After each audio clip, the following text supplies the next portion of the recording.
Vic, how's it going? Once again, I forgot to take my vitamins. Oh gosh, don't choke on those on. I won't. Cover for me, will you? All right, guys, here we are. What is it? I don't even know what day of the week it is. It's Wednesday. Happy Wednesday. We've made it through half the week, I guess, and hopefully. Oh, got one more. Oh gosh. Okay. So Tom, I have been on the phone and or Skype and or StreamYard since 12:30 p.m. Central Time. Vic, and, I've been on the road all day. You have. Yeah, you have. In your car that barely runs. Yeah, the last few days. No, I've been borrowing my wife's car, so I have to take her to work and then come back and run my errands, and then I got to run her around too because I'm using her car. Oh man. And I can't figure out what's going on with my car. I did a lot of research today, and I'm trying to avoid having it towed to the place. Okay. All right. But my research is coming to an end, and I can't figure out what's going on. So we might have to do that tomorrow. Anyway. Did you try rebooting it? What's that? Did you try rebooting it?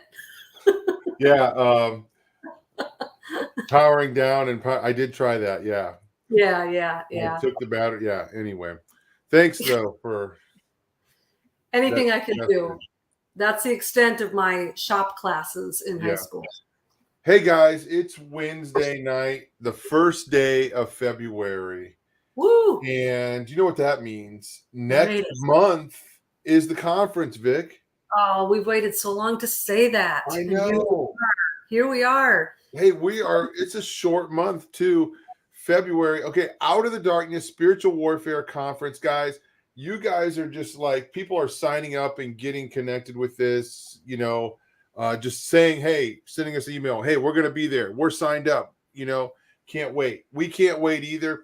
It's going to be, sorry if we sound like a broken record, but we have new people popping in all the time. Coach Dave Dobbenmeyer, Pastor Mike Spalding. These guys, okay, let me just say they have their own realm that they work in, okay? You have Soaring Eagle Radio where Pastor Mike goes live once a week. He's the pastor of a church, by the way. You can watch his sermons, which I love to do when I can catch him, Sunday mornings on his Facebook page. Pastor Mike is awesome, but hey, what can we say? Behind every good man is a good woman. We cannot forget Kathy. Coach Dave Dobbenmeyer, same thing. He goes live every morning. And if you ever need your butt kicked, then go on over to Coach Dave's live show and he'll kick it for you. Okay. And then, hey, come out to the conference and he'll kick it for you there too. That makes everybody want to come, right?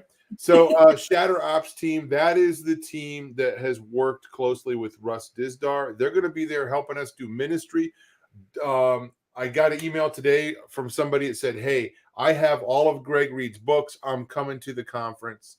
Sweet. And that's awesome. So Greg Reed is going to be there, author of The Trojan Church, author of War of Ages, author of Nobody's Angel, author of The Color of Pain, author of a forthcoming book. I don't know if I'm allowed to talk about it yet, but something he's working on, hoping that it'll be out by the conference, but not 100% sure.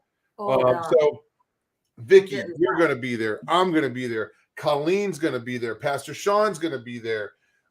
Sherry Clausen is going to be there. This is the friend who has worked side by side with Russ. Sherry Clausen is the person that I call upon when I need help, advice, somebody to go with me to do ministry in Ohio. So, man, we are going there to do ministry. We are going there to share, to edify the church, to equip. But we're also, if you're looking for prayer, if you're looking for just deliverance from strongholds, whatever, we're coming there to minister to you. And there's going to be an opportunity. You can get signed up on a list. And when we have somebody available to pray with you, we're going to send you a text, okay? And we'll let you know where to meet us. And then we're going to have a team of 2 people that will go and pray with you and help you. And it's going to be good. So just kind of explaining all this, guys. We're going to be out for 2 weeks here coming up pretty soon. So we have to plug the conference and let everybody know this is what's going on. It's going to be awesome. Also, I want to mention there's going to be opportunities to hang out with us early Thursday night from 7 to 8 at the church. There's going to be a time of prayer mapping. I'm going to share a little bit about something that I'm working on behind the scenes. And then also on that Friday, we're going to have a meet and greet and just fellowship and hanging out and a Q&A and that sort of thing. So Vic, am I forgetting anything? I don't know if you mentioned it, but for all the Audiotopsy fans out there, our third co-host, Mr. Kenny C. will be there. And I hear rumors that he's got some cool new full color The Rock with Kenny C t-shirts, so I'm getting in line for mine. Sweet. Yes, Kenny C will be there. He'll probably have a guitar with him. So that's going to be pretty cool. Man, I saw Kenny C rocking out today on Facebook. Yeah, you know, he's all right. He's all right, you know. He knows a thing or two. Yeah, I mean, he can, you know, I mean, it's not playing bad. on his Blurry Creatures Judd Burton guitar. Yeah. So anyway, Colleen James is going to be there. So I want to mention real quick. So this is the book here that Colleen wrote, okay? And it's called The Lie Effect: Overcoming Soul Abduction. Man, this thing is so neat, okay? And Colleen wrote this with Nancy Bowser, okay? Now, Nancy is somebody I've been familiar with for a long time. She reached out to me years ago after my film came out. And and it kind of explains in here where both of these guys are coming from. The book opens up with basically a definition of terms, okay? And they explain, hey, this is what this means. This is what this means. It's like a crash course for people that want to know more about satanic ritual abuse, mind control, okay? There's so much in this book. And when I got it, well, first I heard it was a handbook. I was like, okay, cool. I can handle a handbook, right? Well, then I got it and I'm like, what the heck? It's for big hands. Look how thick this is, okay? It's for huge hands. Yeah, it's a serious handbook. So, but there's a section in here just explaining things for people that don't know, okay? And then, Vic, okay, so this section here is worship, all right? And not only that, but if you do know about worship, but maybe you don't know how to explain what is worship, or maybe you got some brain fog or whatever, and you're like, I don't know how to say this. Let me go. You know what I'm saying? Yeah, and you can go to this book and you can go here and look. And then look, here's a page on fasting, or a part on fasting. You understand fasting, but sometimes you don't know how to explain these things. Yeah, this book is a guide or a tool to help you do that. So you can kind of look in here, and it's really cool. Basic, and it talks about multiplicity, okay? And explains that. That's a complicated subject, okay? There is Q&As in here, and they kind of explain stuff. Both of these guys have their own area of expertise and experience, right? Yeah. They have questions in here. So a whole series, you know, a whole section on questions. And it's really cool. Questions answered using the Bible, okay? Using their experience. Like, I want to give an example here. I like this. Question 18. Am I usable to God? Okay. And then it has, you know, it says Nancy. This is Nancy's response. Okay. And then you can go over and the Colleen has a response here. Okay. So I'm not really doing this justice. All right. But it's so much. And I don't think it's exhaustive, but I'm telling you, it's a lot. I think it's everything that you need. Okay. If you are a survivor, or you know somebody that is, or if you're interested in, like, what do I do? like this this subject is intimidating. Okay. So I think that this book takes the intimidation out of that subject. Okay. And it does just an amazing job. I asked Katie to put the link in the show notes. So if anybody's interested in this book, of course, Colleen's going to have it at the conference. There's going to be, I don't know if I'm allowed to say this, but I'm just going to say it. There's going to be like a companion thing to this. Okay. So, anyway, yeah, the lie effect, overcoming soul abduction. And this is not just for people that are,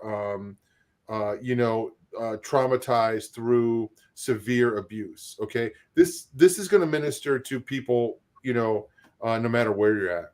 Okay. And maybe you've not dealt with any of that stuff. So anyway, I just want to mention this book because I've kind of been like stalling on it, and I'm like, how do I talk about this book? This book is so much.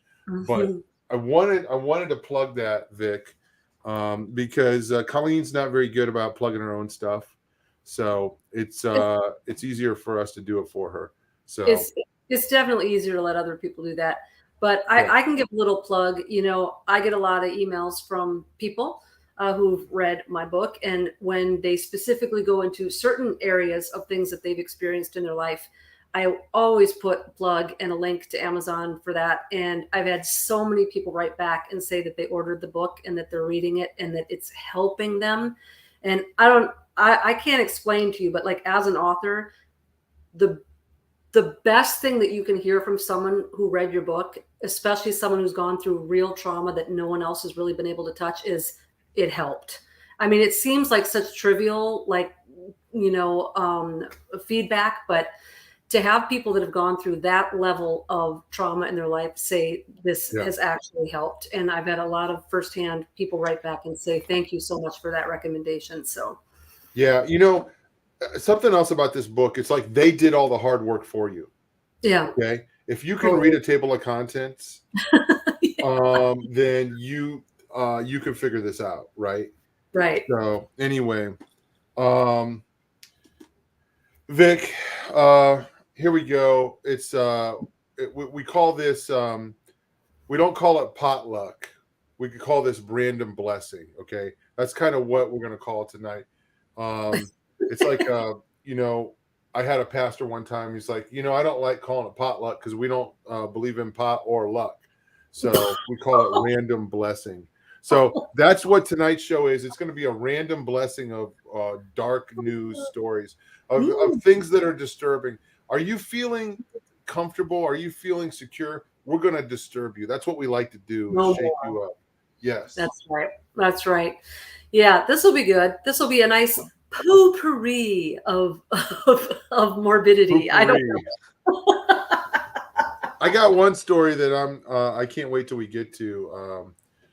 Maybe it'll be the second to last one, but hey, I'm going to give a shout out just in, since it is the first. The brand new February Pray Away the Levee is available on realdarknews.com. If you want to pray or intercede on occult holidays throughout the month of February, you can pull that up and it'll lay out all the holidays. And I'm doing a little something different this year. Not only am I laying out all the holidays, but if it's something obscure or something where people are like, what in the world is that? There are live links that you can click on and it'll go to various articles or definitions and things so that you actually know specifically what to be praying for. So I put a lot of work into that. And I'm always amazed, Tom, that that those Pray Away the Levee calendars get usually well over 100 hits. And that is so encouraging to me to know that there is likely over 100 people that are even interested enough to click on that. And hey, print it up, stick it on your fridge, put it in your Bible. Let's pray these forces down. We do not have to put up with this garbage that is being poured out upon our neighborhoods and our cities because of these rituals that are being done. Yes. Awesome. Real Dark News is a website where we cover real dark news. It's the news branch of Through the Black, and there is an archive of hundreds of stories. If it's dark, if it's supernatural, if it has to do with serial killers, good chance it might be on that website. You can look it up, and you can look it up a bunch of different ways, by author, by subject, by just I don't know if you can do it geographically or not, but it's kind of neat the way Katie has it set up. So we appreciate when you guys share those stories and share that website. And also this show, I am just blown away by just the subscribers that we get on a weekly basis. Welcome to the family. We appreciate you. We like to talk about serious stuff, and we like to have fun. So sometimes we don't know what the difference is. And sometimes I like to talk about something real serious and then get really funny and see the look on my co-host face. So Yeah. Sometimes you got to have levity. Some of this stuff is so ridiculous because it's so evil. So I don't know. No better way to break it up than to crack a few inappropriate jokes in between. Yeah. Yeah. Inappropriate, I would say, with a capital I. But hey, Vic, I'm going to let you, you know what? You did all the work for this tonight. I'm going to let you kind of take it from here and give us some guidance on which direction we're going. Okay. All right. Oh man, there's all sorts of things. Every one of these stories is super interesting, by the way. Yeah.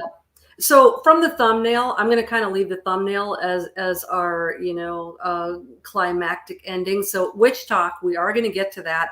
That is an actual hashtag on TikTok that has over 1 billion views. And so we are going to get to that. So hang tight. But should we start with the Groundhog Day, since it is what okay. an hour or two away from Groundhog Day, depending on where you're living? Okay. I didn't want to, but since I already said you're in charge, so let's go ahead and do everything the way you want to do it.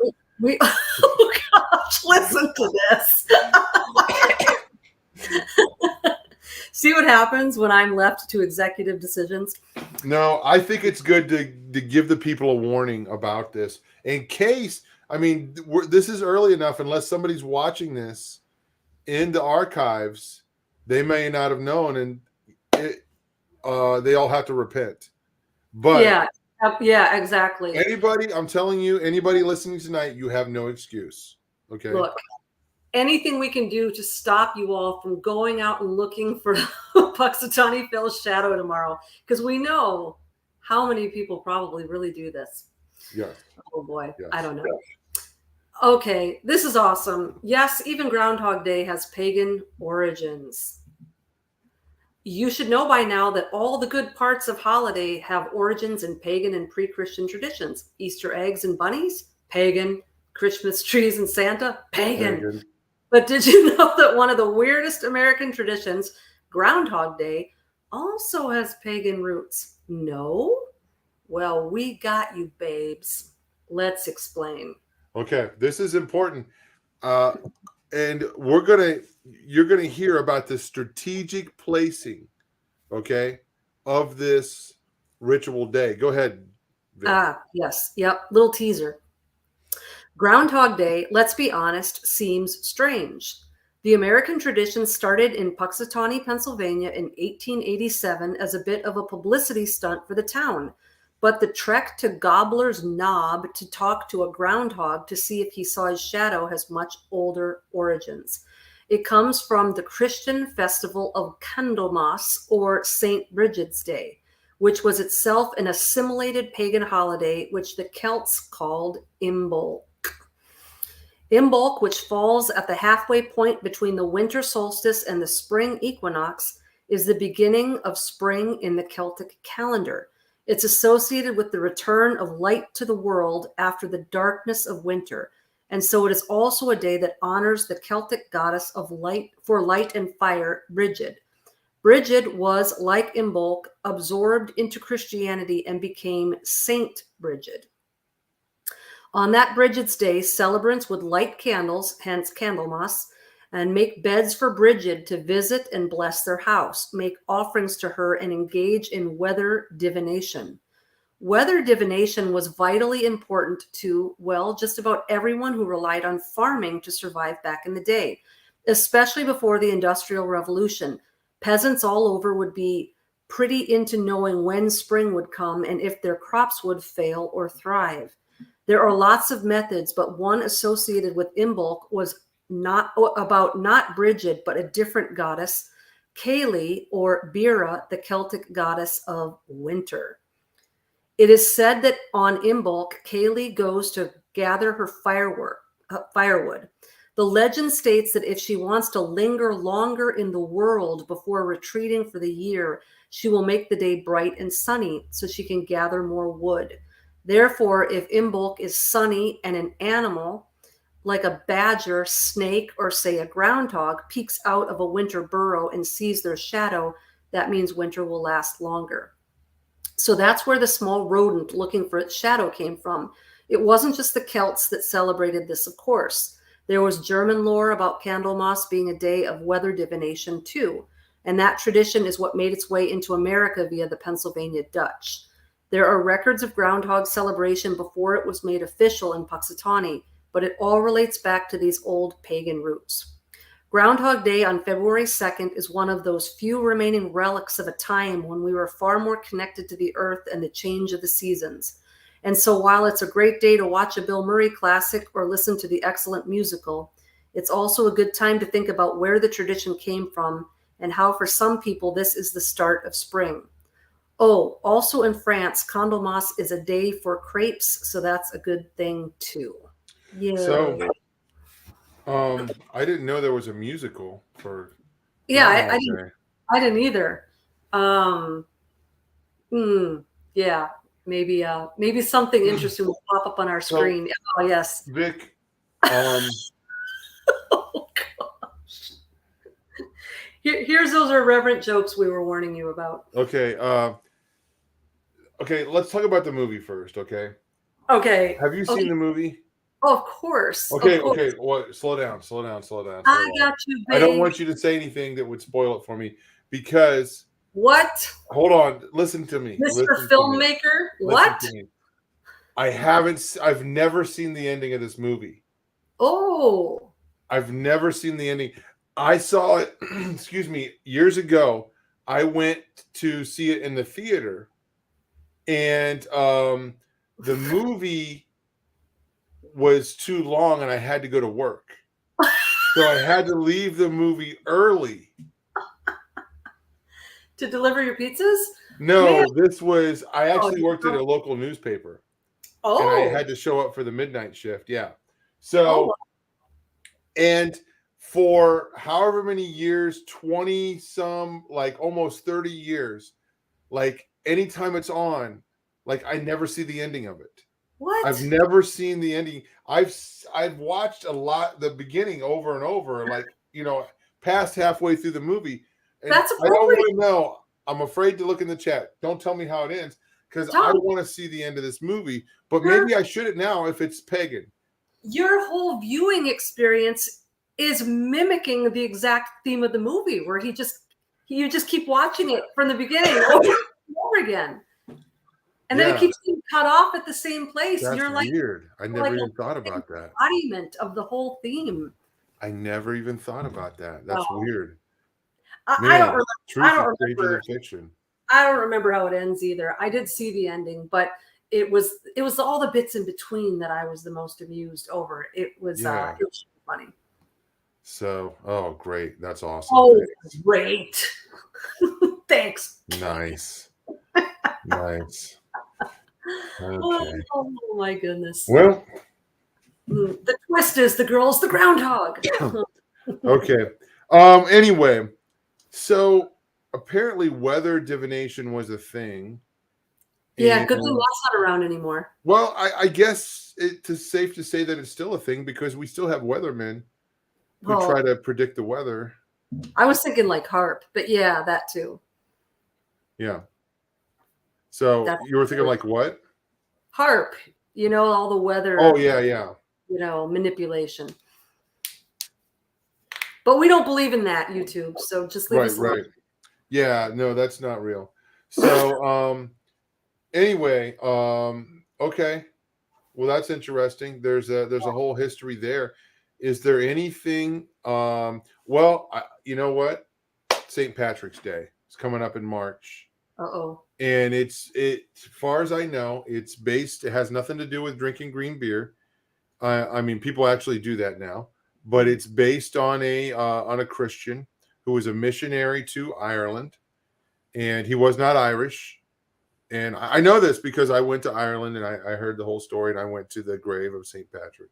Oh wow. So that maybe that's something that we can observe. Wow. Well, we got a 3 for here. We got Groundhog's Day in February, and we got St. Patty's Day in March, and we got yours truly's birthday in April.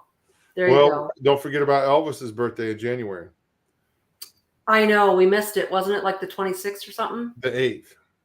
28th? Oh, okay. No, the 8th of February or January. It was January 8th. Yes. Oh, okay. I was way off on that one. Well, but 26, 2 plus 6 is 8. So yeah, that's true. So that's what I was thinking. That's what happened. Yeah. Isn't it interesting to you though how they? Oh, yep, you win. Isn't it interesting though how they take something that was initially the worship of a pagan god and then they turn it into this? Oh, it's a cute little animal, so we're gonna get our kids dragged into this. You know why I know about the 8th of February? Well, I mean, why it sticks out to me because my son was born on February 9th, and I was trying to get my wife to have the baby before midnight, so he would be born on Elvis's birthday. But wait, January or February? January. January. Yeah. Okay. Oh man, that would have been cool. I can tell you a cool story. Sometimes he's in the chat room, but I haven't seen him in a while. I have a friend who named his daughter Abby Road, but it's Rhoede. Dude. Yeah. So I get a lot of flack from my family because I wanted to name my son Sue. Oh, jeez. Okay, JC. Oh, yeah, man. But I was going to spell it like the Sioux Indians, right? Oh, great. Yeah, that would have been great. Yeah. Everything Sue. So I thought it was pretty cool. And it turned out my son ended up liking Johnny Cash anyway. So yeah, a boy named Sue. Yeah. It would have been a clever irony at Gavin's expense. Well, I don't know. Oh man. So man, yeah. I feel like I still feel like I was right on that one. Really? Yeah. I think I'd like to know what Gavin thinks about that. Well, he tries to take his mom's side, but I don't know. I think he would think it's pretty cool. You know, deep down that when he turns 18, he's going to go to the courthouse and make that legal change. It's what Dad would have wanted. Dude, yeah. A boy named Sue. Okay. Too many rabbit holes here. Yeah, too many groundhog stumps. Too many rabbit holes, not enough groundhog.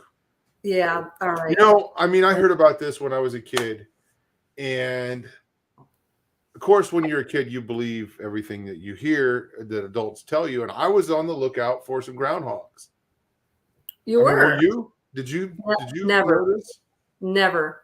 No, you didn't fall for it. I don't even think I ever heard about it until the movie came out, and then I was like, wait, that's a thing? Really? Yeah, no. What's crazy is I wasn't born in Philly, but I actually lived in Pennsylvania till I was like 7 or 8, and I still never heard of it. Well, they didn't teach it in school. It's like a thing. They recognize it in school. That's weird. It was a big thing in Ohio. I don't ever remember a coloring page with a groundhog on it. Really? No, I don't. Huh. I don't know. Maybe you forgot those years. Maybe. Yeah, I'm I mean, repressed. yeah, every year it was like a day, Groundhog Day. Well, So that kind of ties into another story we're going to do later about false memories. Maybe I have repressed all my Groundhog's Day education memories. I don't know. It's a Well, mind. what I was saying is I was on the lookout for some groundhogs. Oh, did you find one? No, I never saw one. But not only that, not only do you got to have a groundhog, but one that sees its shadow. Okay. Yeah. How would you verify that? Well, apparently they run back into the hole. Yeah. So, but you would have to really keep an eye out. Like, I would think that there could be potentially a myriad of reasons why a groundhog would run back into its own hole, especially if a whole city is there, yeah. watching. I guess I never thought it out that much when I was a kid. I was like, I didn't know that maybe they're not really afraid of their shadows. Maybe not. Maybe it's the news crew with a mic, boom mic shoved in its face. But apparently, like, well, then that would determine if it did see its shadow, then it would determine if March was going to come in like a lion or a lamb. Have you heard that? No, you're really? speaking foreign tongue. Okay. No. So this is all part of the occult history of this holiday, apparently. Okay. So yeah, anyway, and guys in the chat, have you heard this? So if March comes in like a lion, then it's going to go out like a lamb. If it comes in like a lamb, it's going to go out like a lion. So you don't know what that means. What does that mean?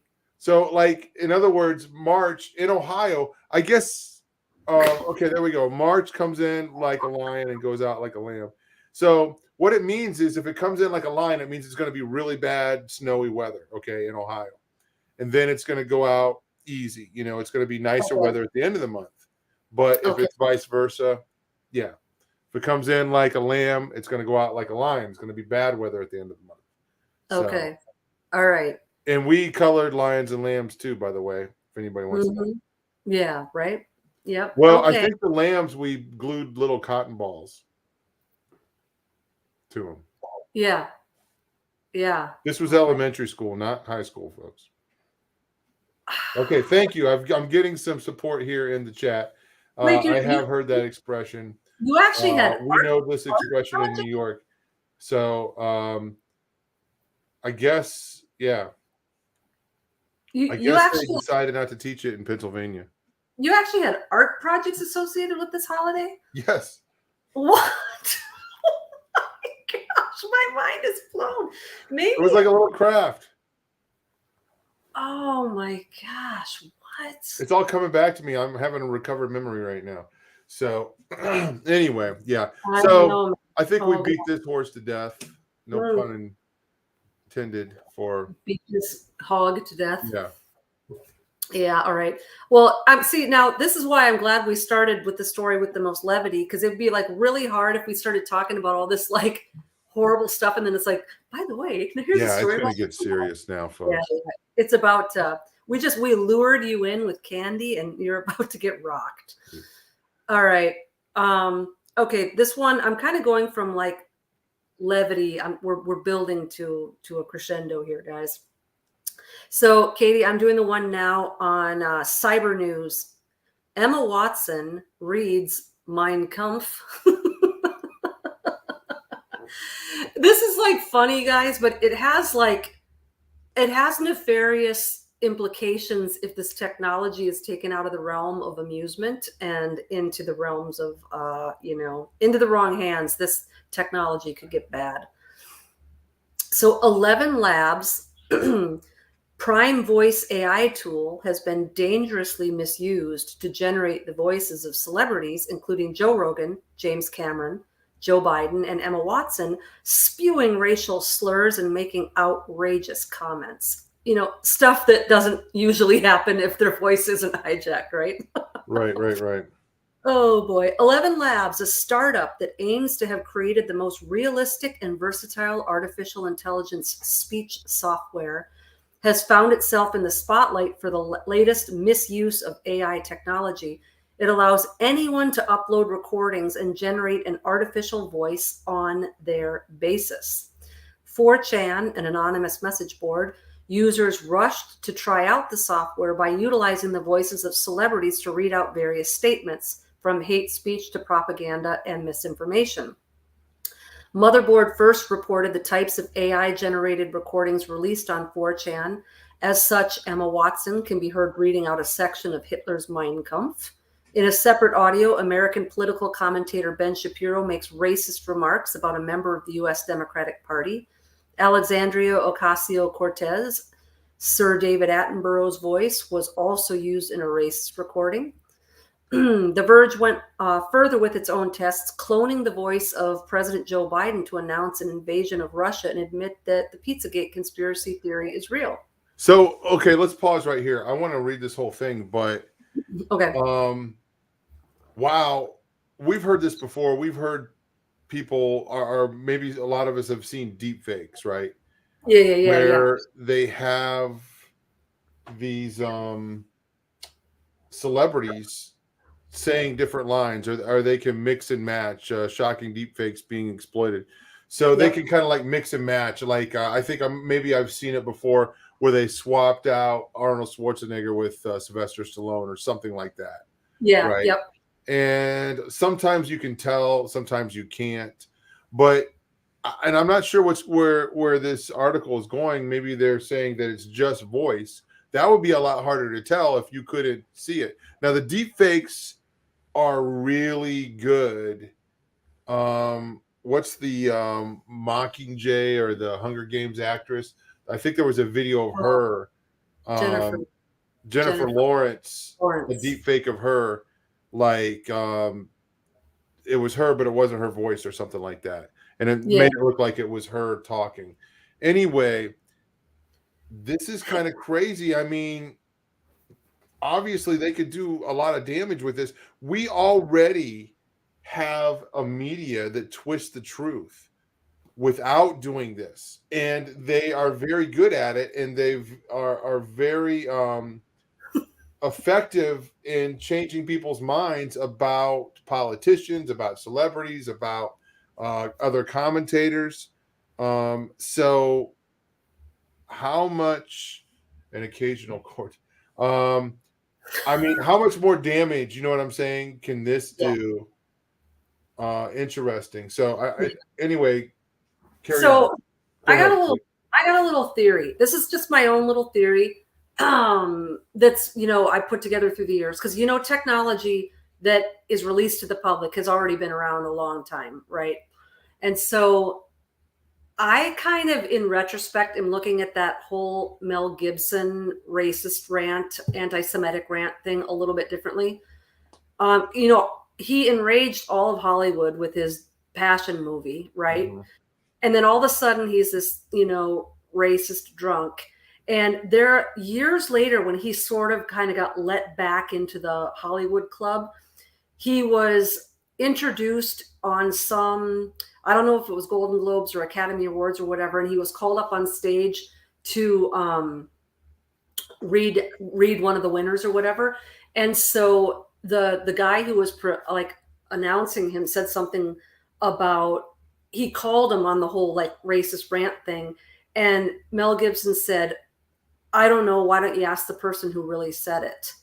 And they show like people in the audience, and it's like, at the time it didn't make sense. It just looked like they all were kind of like, oh, he crossed a line there. It was very suspicious. And so after I found out about this AI technology, I've always wondered if they sabotaged him. I'm not sure. And I'm not defending Mel Gibson. He's not my best friend or anything. I'm just wondering if that was it could be. I always felt like that phone call was a setup. Yeah. And when he made that movie, they hated his guts. I know. So, and when no studio in all of California would fund that movie, he raised the money and he paid for it out of his own pocket. And that really riled him up. Yeah. I heard he's making a sequel anyway. No, that's not a joke. I know, but it's just That's kind of the way the story ends, is why I'm laughing. Well, But yeah, I know. Anyway, I don't know. I shouldn't have said that. So, This is not the funny part, guys. okay, so this is timely. I was calling The today. Passion of the Christ Resurrection. Resurrection. Yeah, that makes sense. Okay. So I was on the phone today with my friendly Verizon representative because I got locked out of my little app or whatever. And so I'm doing all the little like auto things at the beginning. And they always say like, click here to, basically give a sampling of your voice. So in the future, when you call, they recognize your voice, whatever. And I always say no, because I'm paranoid and whatever. Because Yeah.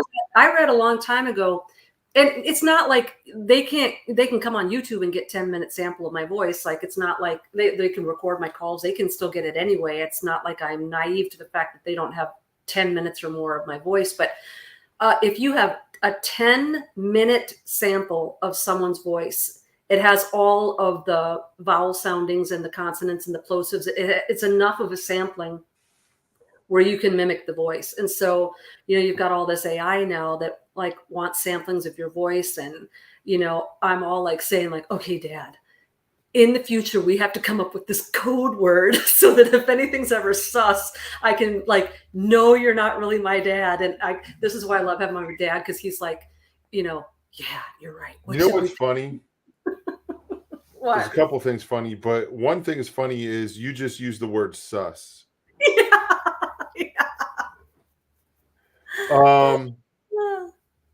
And I was with my wife earlier tonight, and I used the word sus, and she knew exactly what I meant. We're both cool. Yeah.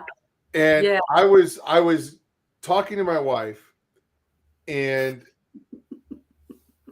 I saw myself like just, microseconds ahead of me saying it. I was like, is there any other word I can use? I don't want to say sus. I don't want to say sus. So, you know where I draw the line, Tom? Where? Za. Well, are they going to shorten up sus to like sus? And then it's going to be. Yeah, pretty soon our whole language is going to be, we're going to just pronounce the first letter of every. So like. It's going to be.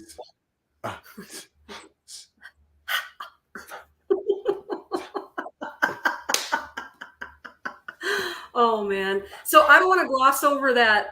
Are you okay? I don't want to gloss over that screenshot that Katie just put up. They only need a 3-second soundbite now to clone you and come after you. Oh my gosh. Microsoft's new Val-E AI can clone your voice from a 3-second audio clip. That is ridiculous. Oh my gosh. Wow. And that's going to be slow compared to what they can do in a year or 3 years. Oh my word. Amazing. So yeah, let's look at a little bit more of this article where you were here. So, okay. 11 labs acknowledged the abuse of its software, listing out a few ideas to try and mitigate the problem, including the requirement for additional account verification, the copyright for voice verification, and even manual verification of each cloning request. Currently, the software is still freely accessible with no restrictions. Such misuse of innovative technology is not in the least surprising. It's enough to look at the emergence of deepfakes or even explore the potential for abuse of quantum computers, which promise great hope for humanity. Setting up appropriate remains a must to navigate our way in the digital world. This is all a promise for the hope of humanity, Tom. That's the only reason they're coming up with this technology. It's hope for humanity, because the Savior didn't do that for us. Yes. Yeah. So you can breathe a sigh of relief. Emma Watson didn't really read Mein Kampf out loud. I wonder if they would have any grounds for a lawsuit. I was thinking that too, actually.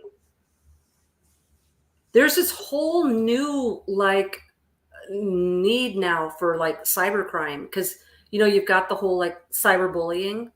But I saw this documentary the other day. This is crazy, Tom. Did you see this a few years ago? It was a guy, a teenager, who had like a long distance girlfriend that he'd met at camp or something like that. I don't know. And he was depressed. He had like a depression issue. And I think that she had like an extreme need for like attention, and realized that she got a lot of attention when she had drama in her life. And so the boy, I guess, like threatened suicide.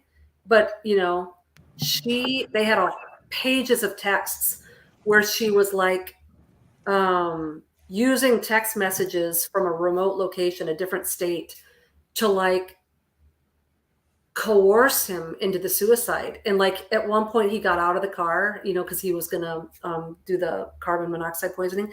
And he got out and he's like, I got out, I'm too scared. And she's like, you get back in that car. I can't believe, like, now I feel like you're just toying with me or whatever. And he literally got manipulated and bullied, and he committed suicide.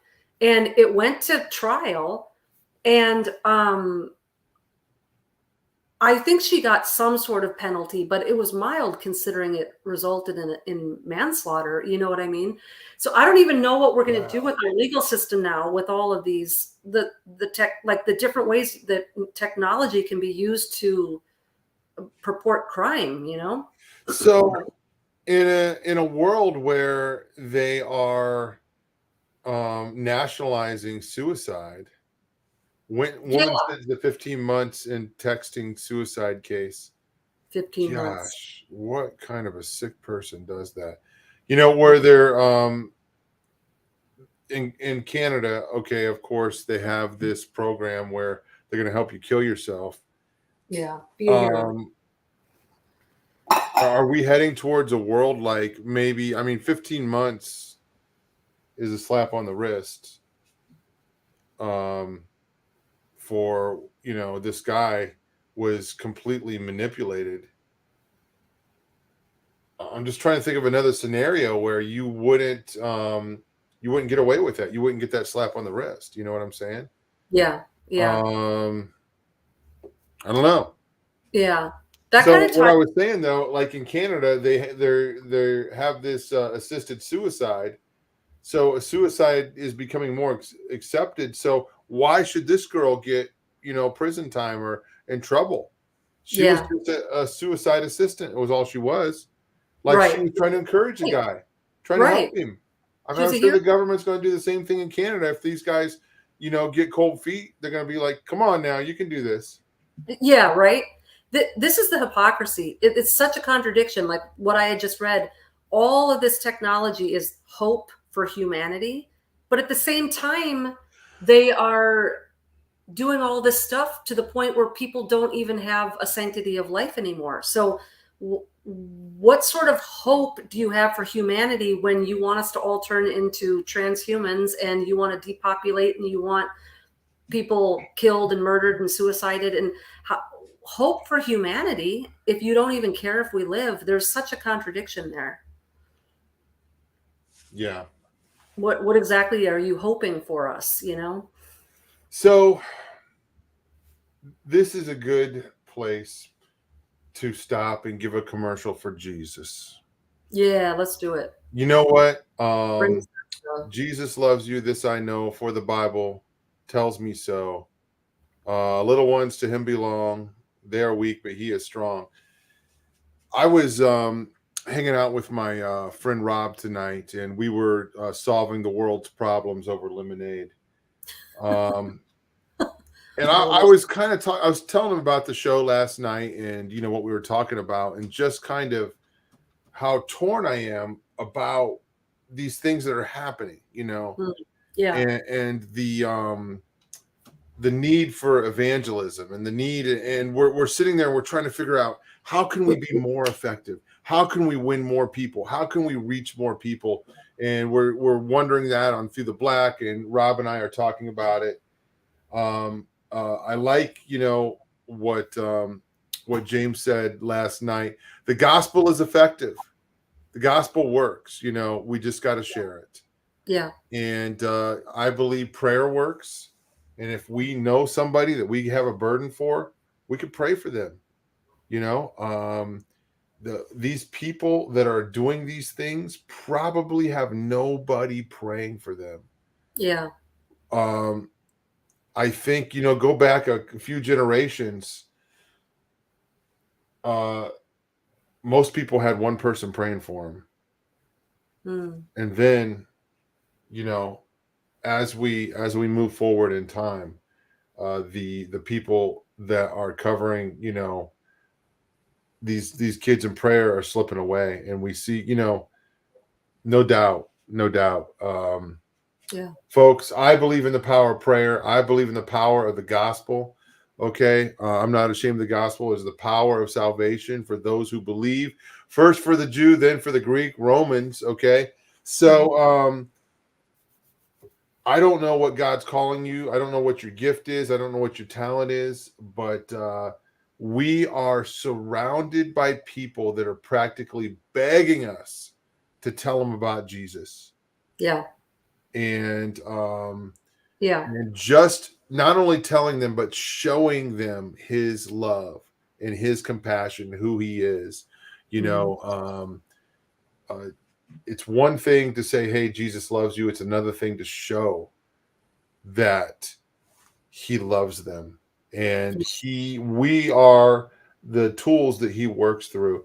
So, guys, I've got this as I'm moving towards the conference, okay, in March. I'm thinking, what can we do? We don't want just people to come to a conference and get charged up and get excited. We want you to take something home, okay? We want you to come there and get a hold of something, okay, that's tangible, and say, yeah, I can do this in my town. I can do this. I can go out and do ministry, whatever it looks like.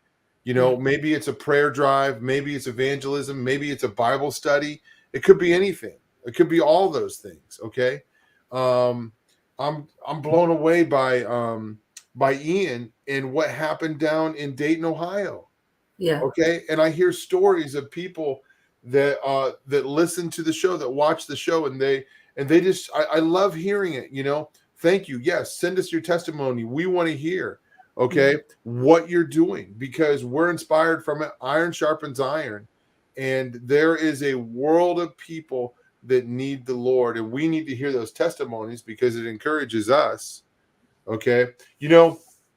Rob, when I told him that tonight, he told me about somebody as a mutual friend back in the 1970s. Somebody witnessed to her at work, and this person was in a lesbian relationship and living a rock and roll lifestyle. They went home and they read the Bible. And I can't remember the passage they read. I think it was in Matthew. And it was talking about the people that will not inherit the kingdom of God. And she went down the list and she was like, oh, shoot, this is me. And she was by herself in her apartment reading the Bible. And God spoke to her through his word. And her life changed. She went to work the next day and she was a different person.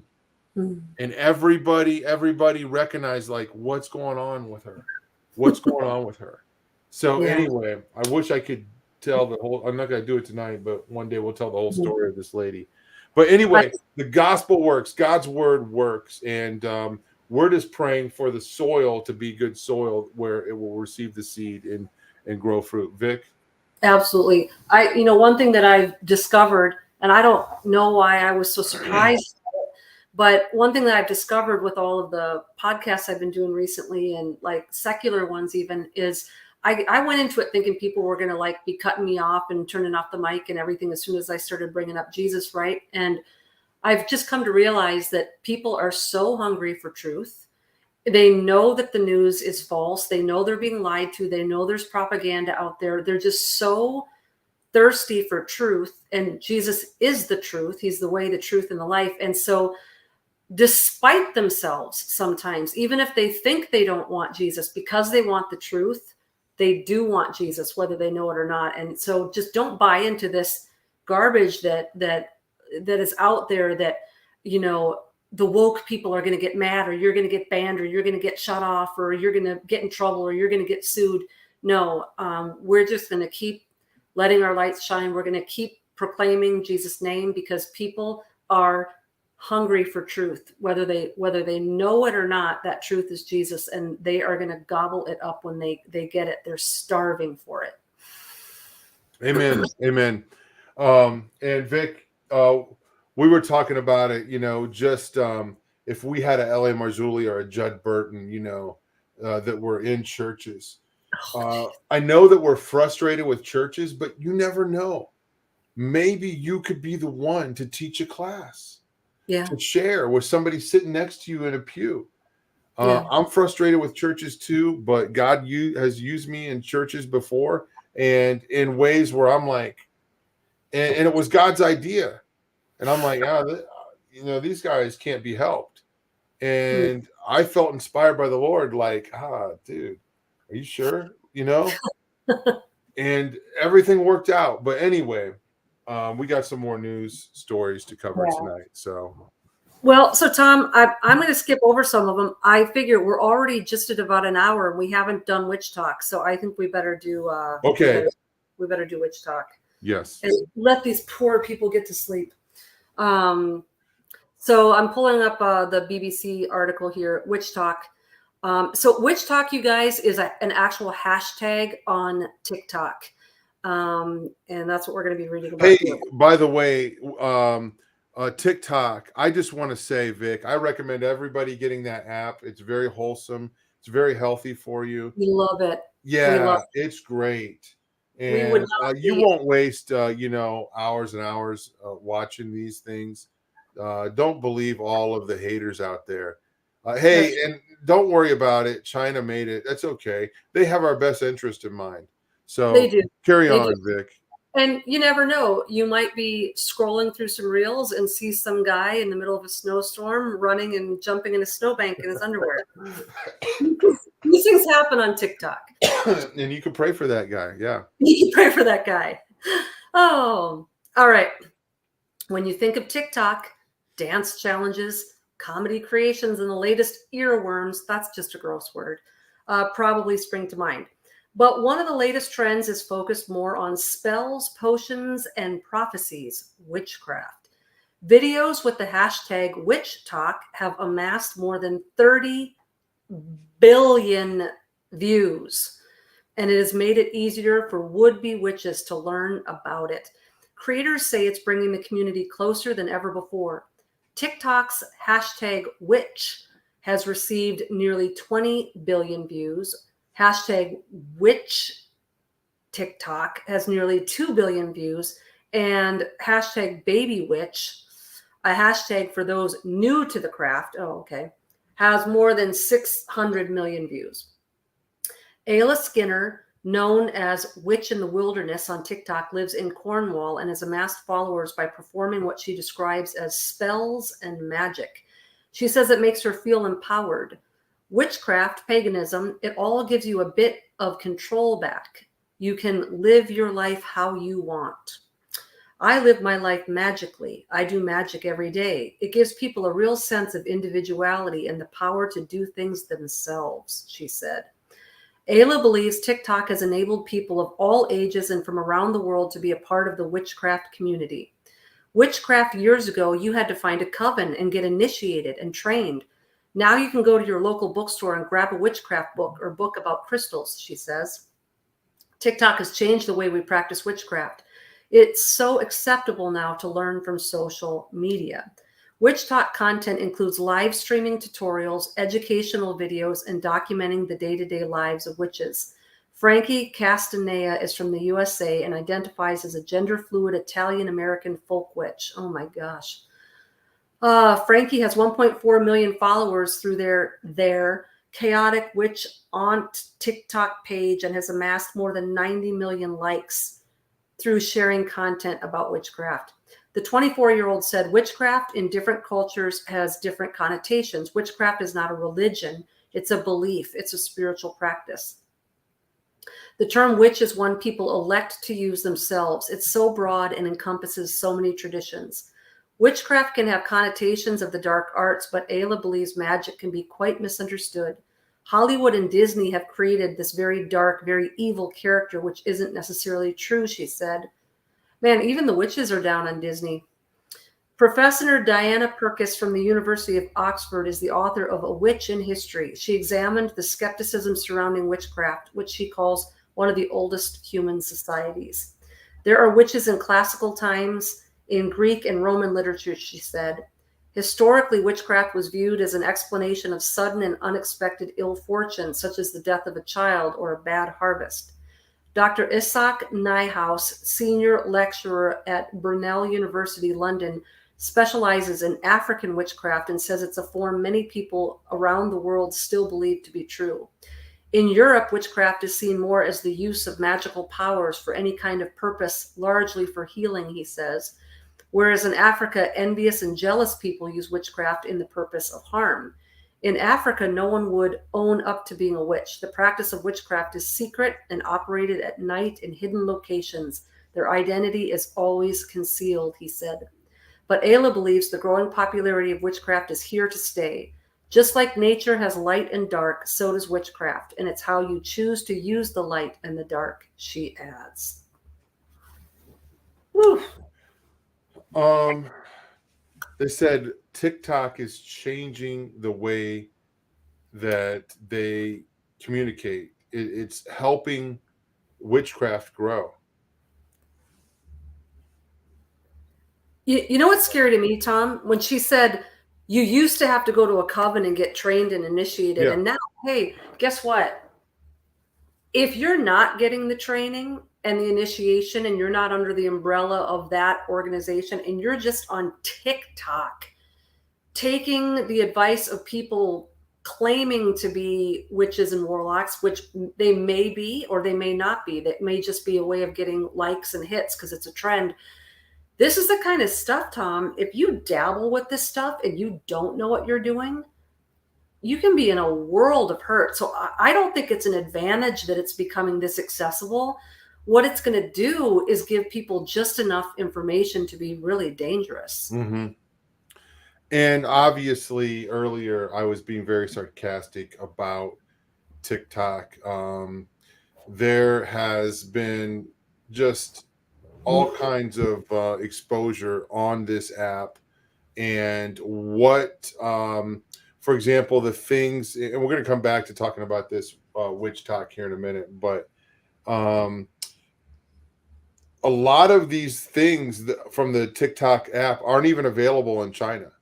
Okay, like certain things they will block from their own people because they know that it's not going to be healthy for them. They want to control certain things and certain aspects, and they don't want their society to become addicted to it. So they're very protective. They know this thing is dangerous, and they're putting a lot of boundaries on the app in their own country, but they know, that they can use it against us as a weapon. And the Western world is eating this up like candy. Yeah.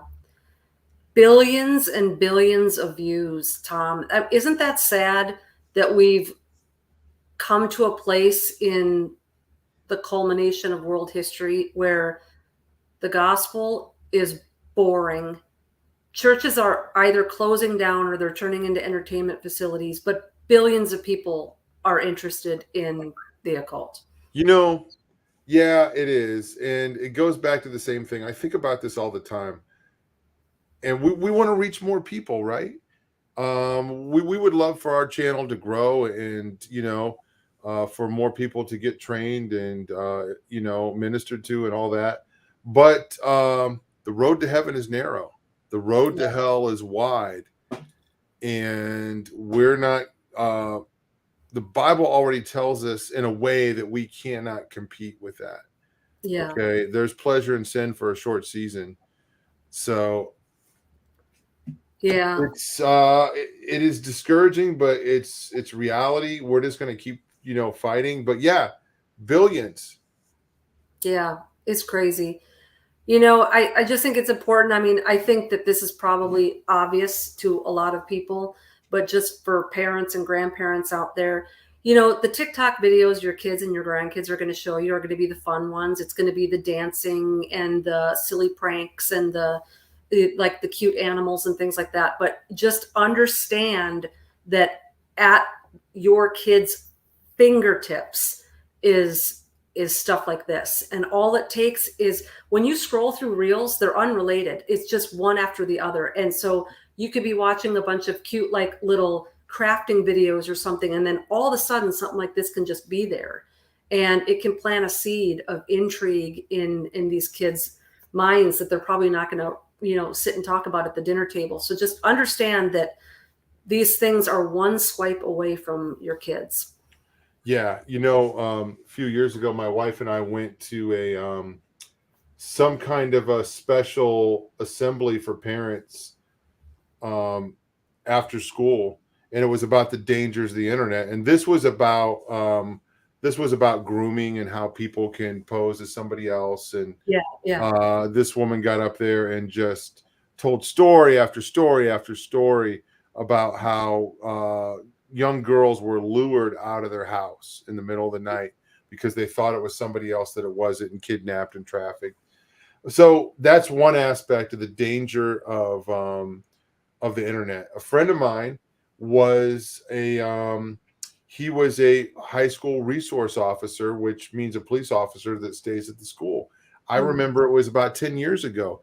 Him and I were talking, and he said, the biggest problem I have right now is teenagers sexting each other, sending pictures of themselves back and forth.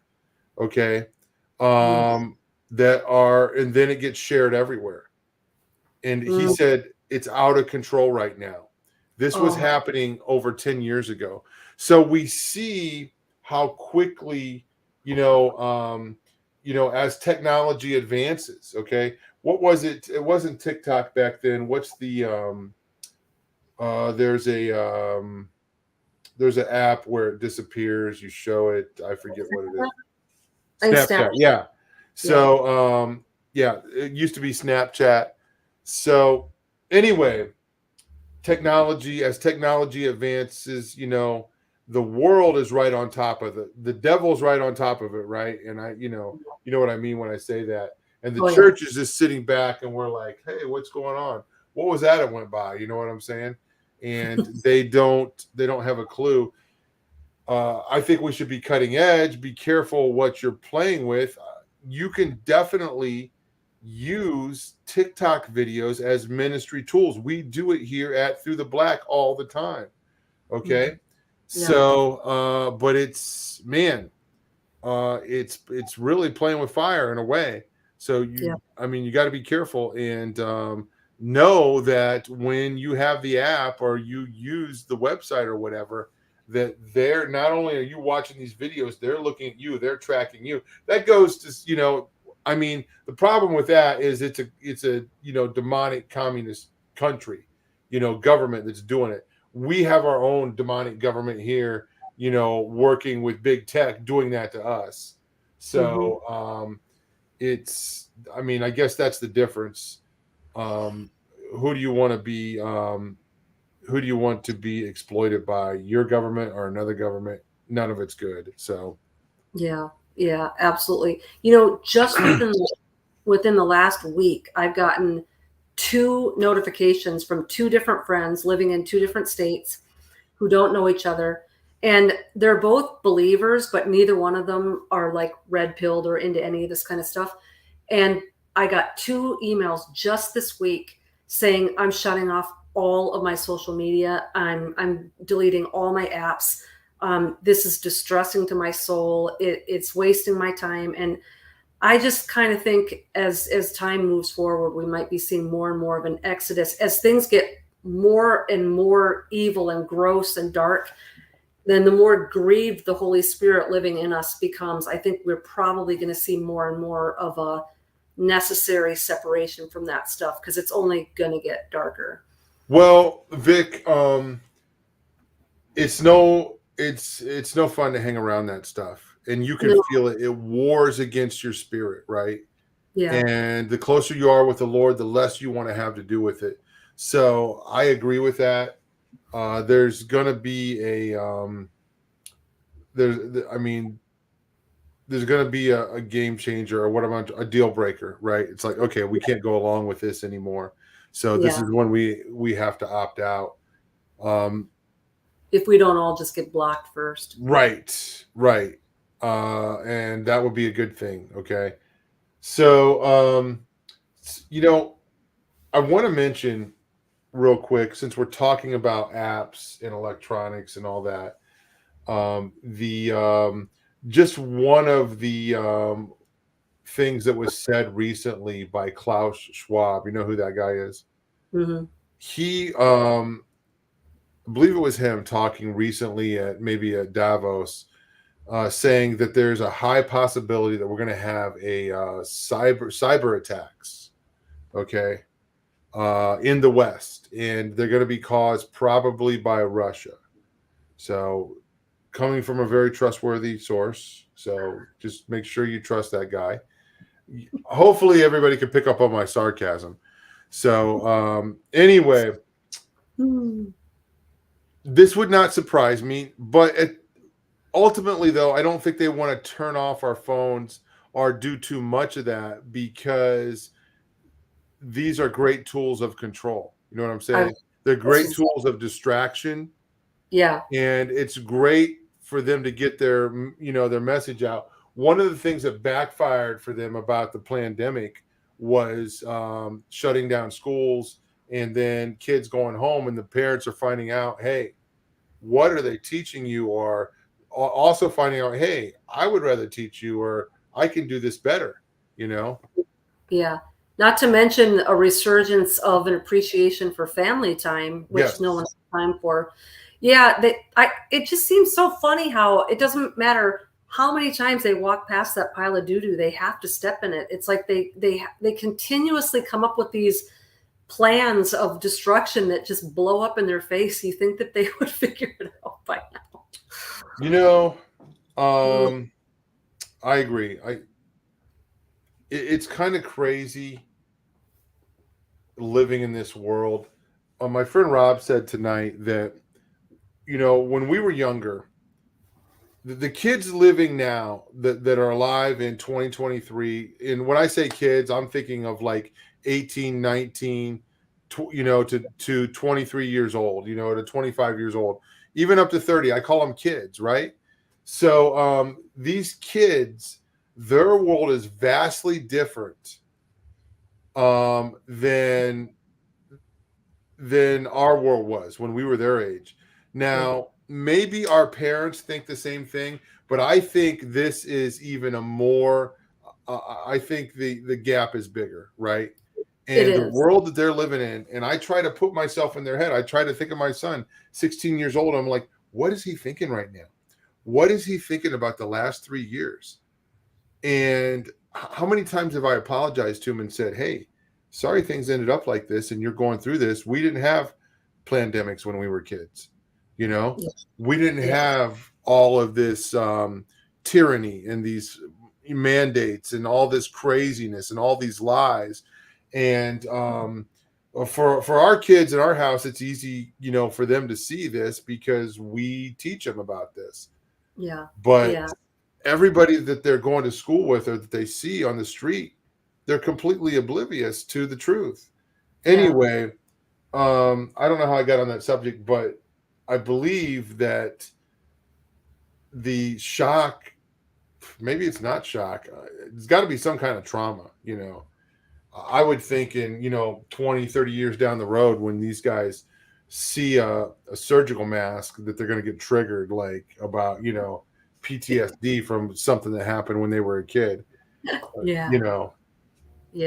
So it's such a drastic change, because at least with the baby boomers and Gen X, the children of the baby boomers, we might have had more opportunities and more wealth and more material items and more technology than our parents and grandparents did, but we basically had the same work ethic and the same worldview. and it was still like a Judeo-Christian country. Good But point. the gap between us and the new generations, it's not just more technology, more opportunities, more education. It's a completely different set of values. It's a different work ethic. It is a different it's a different worldview. It's a different we're a post-Christian nation. We have to admit it. Yeah. And Francis Schaeffer said that in the 70s. I don't want to, I'm not trying to be super dramatic, but I think if Francis Schaeffer knew the things that we knew, you know what I'm saying? We can look and question, were we ever a Christian nation? You know what I mean? Yeah, When we yeah, know the full agenda, and I'm not trying to disagree with you or be too dramatic, yeah. but No, when I'm Francis Schaeffer said that, it shocked people. You know what I'm yeah, saying? I mean, he was breaking ground with that, and they were like, "What? How can you say that?" But very true. And I would even take it a step further. Francis Schaeffer was so right about his I don't want to call him predictions. He wasn't a psychic, but he kind of was able to see where we were going by looking at the past. He was a historian, and he yeah, could say, okay, this is where we're going to end up. And man, was he right. If you read that book, How Should We Then Live? It's yeah, like, whoa. yeah, yeah. And then from everything, to putting poison in the water or putting drugs in the water to control us and mind control. He talked about all that stuff. So, Isn't it crazy? Like, remember when we were probably like, I don't know, it might have even been elementary school, junior high. And you go to church and they made you watch those like super scary end times movies, Thief in the Night. Remember they'd have these like evening yes. shows at the church, and like at the end, everyone's like getting their heads cut off and everything. And oh my goodness, I mean, I remember being terrified as a kid over that. And you kind of hope like, well, hopefully I'll be long dead by the time that happens, or whatever. And I mean, I remember like so many people from our era were like traumatized as kids over those films. And it's funny because you watch it now and they're so cheesy, but they had impact at the time. And I can't believe that at the snap of a finger, like here we are now, our age, and that stuff, like the stuff in those movies now almost seem silly compared to the reality. I mean, it's it wasn't funny that because when I was a teenager, there was a Christian band, it was a Christian thrash band called Vengeance, and they had a song called Beheaded, and it was about that. And we used to just like we'd go around singing and screaming that song, and it was about when it comes down to they're going to try to make you receive the mark of the beast, scream in their faces, I want to be beheaded, I want my head chopped off, you're going to see my body rot, then I'll reign with Christ and you'll fry. So intense, man. Intense. Oh man. So it took this sting out of that a little bit because we thought that was fun. So Yeah. hey, it's Yeah. fun to be beheaded. That's right. Well, it's cool. It's funny that you'd say that because I told a friend once, I said, when you think about living in the end times, like if there's no rapture and we're going to be like running from this thing in underground, it seems really scary. This is how you cope with that fear. Envision the same exact scenario with a heavy metal song playing in the background. And then all of a sudden it's like, yeah, it's like it strips all the fear away from it. If you could, so it's like, I hope we have a soundtrack. If there's a soundtrack, I can get through this. Amen. So, well, folks, yes, it is true that we're taking a little break. We're going to be back in a couple weeks. So that's going to give everybody a chance to get caught up on all the archives. We have been pumping out content for months now with a break here and there. And there's a lot. We covered a lot of stuff, Vic. Like Yeah, the very first show, I think, when we kind of came back and started this format was about chaos magic. yeah. Okay. We exposed witchcraft. We explained tons of things. We haven't done the Scientology show yet. Maybe we can do that next season. Very So cool. let me write that down in the show Yeah, ideas. don't forget that. So that'll get us some attention. But Sure. yeah, you guys can go back in the archives, not only for for this new season of shows. How many shows we got? We're over 100, and we're gonna have another 30 some come out here in a few weeks. So yes, I'm getting text from the producer. Doesn't she know that distracts me? So Okay. Head down. like I'm like, is this important? Wait, let me stop everything I'm doing, which is talking to you guys right now. Exactly. Anyway. Okay, no, she put that in the notes, I think, for us, so we Okay, would cool. remember Operation Clam Bake. And James is talking about doing a show on the Enneagram, and I'm pretty sure Pastor Sean was talking about that at one point. So We'll have to jump in front of him like we did last night. that's right. That's our aim, to beat him to the punch. No, he can have that. So anyway, we have a big archive of a lot of shows about a lot of things. They're not exhaustive on any one subject, but it's kind of, the occult for dummies. Okay. And we're not calling you guys dummies, but you know what I mean. Maybe it's the occult from dummies. So anyway, we cover supernatural, ghosts, hauntings, Pastor Sean's show, the Supernatural Saturdays. Man, he covered so many good topics, so much great feedback from the stuff that he's been doing. He's going to be back this Saturday with the show on necromancy. Guys, check out this show on Saturday night, okay? And I saw a post up earlier.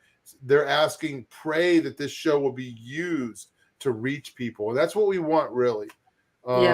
So tomorrow night is going to be the Reclamation Project. It's going to be a very different show, but it's going to be the same, but it's going to be a little bit different. So I don't want to say too much about it, but you guys will be able to figure that out. You can see the thumbnail is already up there. Throughtheblack.com, you can kind of see everything that we have gone, everything that we've done last week, what we're doing this week. So we appreciate you sharing that stuff. You never know what you might find there. You never know what you might find at Real Dark News. Vicky Joy, last word for tonight. Oh, man. Well, we're not going to see you guys for 2 weeks. So we always like to say that when we have these breaks, it's a time to get close to the Lord and to rest and to be in his word. And so I'm just going to shout that out to all of you too. And just a little bit of a cappella worship never hurt anybody. And we'll miss you all while we're gone, but we will be back with a vengeance in 2 weeks. Guys, we covet your prayers. Thank you so much for your support. And we will see you soon. God bless.